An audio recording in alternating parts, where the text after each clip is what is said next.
नहमदुहु व नसल्ली अला रसूलिहिल करीम। अम्मा बाद फ़अऊज़ु बिल्लाहि मिनश शैतानिर रजीम। बिस्मिल्लाहिर रहमानिर रहीम। अल्लाहुम्मा सल्लि अला मुहम्मद व अला आलि मुहम्मद कमा सल्लैता अला इब्राहीम व अला आलि इब्राहीम इन्नका हमीदुम मजीद। अल्लाहुम्मा बारिक अला मुहम्मद व अला आलि मुहम्मद कमा बारकता अला इब्राहीम व अला आलि इब्राहीम इन्नका हमीदुम मजीद। अस्सलामु अलैकुम व रहमतुल्लाहि व बरकातुहू। आज का मेरा टॉपिक है कब्र के 3 नहीं बल्कि 4 सवालात। अल्लाह के नबी सल्लल्लाहु अलैहि वसल्लम ने इरशाद फरमाया, बुखारी में भी आपको ये हदीस मिल जाएगी किताबुल जनाइज़ चैप्टर में, और अबू दाऊद में भी। और बुखारी का हवाला मैं आपको दे देता हूँ कि 1374 नंबर हदीस है किताबुल जनाइज़ चैप्टर में, कि अल्लाह के नबी सल्लल्लाहु अलैहि वसल्लम ने इरशाद फरमाया कि जब मोमिन बंदा इस दुनिया से रुखसत होता है, कब्र में पहुंचता है, तो फरिश्ते उससे 4 सवालात करते हैं। यानी पहला सवाल उससे पूछा जाता है कि तेरा रब कौन है? तो वो कहता है मेरा रब अल्लाह है, वाहदहू ला शरीका लह, एक रब है। दूसरा, तेरा दीन क्या है? मेरा दीन इस्लाम है। नंबर 3, फरिश्ते पूछते हैं तुम में जो शख्स मबूस किया गया था उसके बारे में तुम्हारा क्या अकीदा है? तो वो मोमिन शख्स कहता है कि वो जो हमारे में मबूस किए गए थे वो अल्लाह के नबी सल्लल्लाहु अलैहि वसल्लम हैं, इमाम आज़म मोहम्मद रसूलुल्लाह सल्लल्लाहु अलैहि वसल्लम हैं। तो ये जब 3 सवालों के जवाब इंसान दे देता है ना, मोमिन, तो चौथा सवाल फरिश्ते करते हैं कि तुझे इन सवालों के जवाब कैसे आए? तो वो शख्स चौथे सवाल का ये जवाब देता है कि मैंने किताबुल्लाह से, यानी किताब, अल्लाह की किताब पढ़ी तर्जुमे के साथ अपनी ज़ुबान में, खुद और प्यारे आका सल्लल्लाहु अलैहि वसल्लम के फरामीन पढ़े, उनकी तस्दीक की और मैं ईमान लेकर आया। यानी खुद तहकीक की, पढ़ पढ़ा के सुन्नी, सुन सुना के सुन्नी नहीं।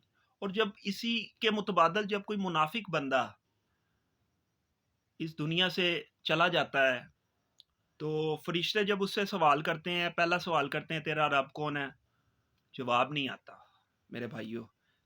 दूसरा सवाल पूछते हैं कि तेरा दीन क्या है? खामोश। नंबर 3 पूछते हैं कि तेरा नबी कौन है? तुझ में जो शख्स मबूस किया गया था उसके बारे में तेरा क्या अकीदा है? तो वो खामोश। जब उससे चौथा सवाल किया जाता है ना कि तुझे इन सवालों के जवाब कैसे नहीं आए, तो वो फिर आगे से यही जवाब देता है कि मैं तो वही करता रहा जो लोग कहते रहे। लोग तो मेरे भाई अल्लाह के सिवा दूसरे लोगों से भी मदद मांगते हैं, नबियों वलियों से मदद तलब करते हैं, हाजत रवाई करते हैं हमसे। हाजत रवा मेरे भाई सिर्फ अल्लाह। मेरी आपसे इल्तिजा है कि खुदारा अपने ईमान की खुद हिफाजत करें, कुरान को तर्जुमे के साथ पढ़ें, प्यारे आका सल्लल्लाहु अलैहि वसल्लम के फरामीन पढ़ें, ताकि ये जो कहानियाँ हमें कराई जा रही हैं, ये जो दीन के नाम पर हमारे साथ मजाक कर रहे हैं, खिलवाड़ कर रहे हैं, इनसे बचें मेरे भाई। अपनी इस्लाह खुद करें। जब तक कुरान को तर्जुमे के साथ नहीं पढ़ेंगे, उस पर अमल नहीं करेंगे, तो कैसे पता चलेगा मेरे भाई कि अल्लाह हमसे डिमांड क्या कर रहा है? कब्र और आखिरत और जन्नत की ज़िंदगी अपनी मर्ज़ी की गुजारना चाहते हैं, तो खुदारा दुनिया में अल्लाह और उसके रसूल सल्लल्लाहु अलैहि वसल्लम के तरीके पर अमल करना पड़ेगा।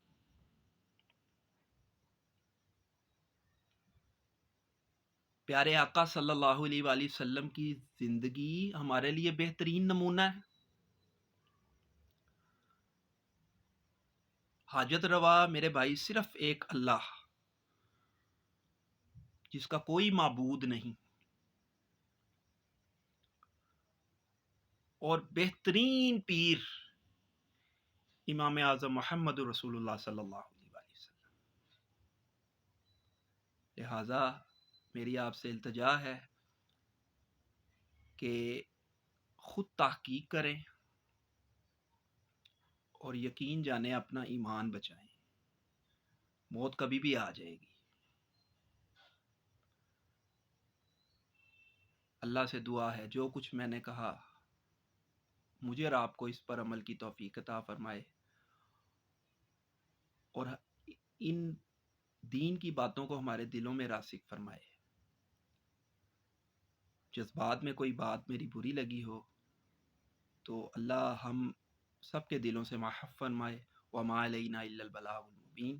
آمین بجاہ النبی الامین صلی اللہ علیہ وسلم۔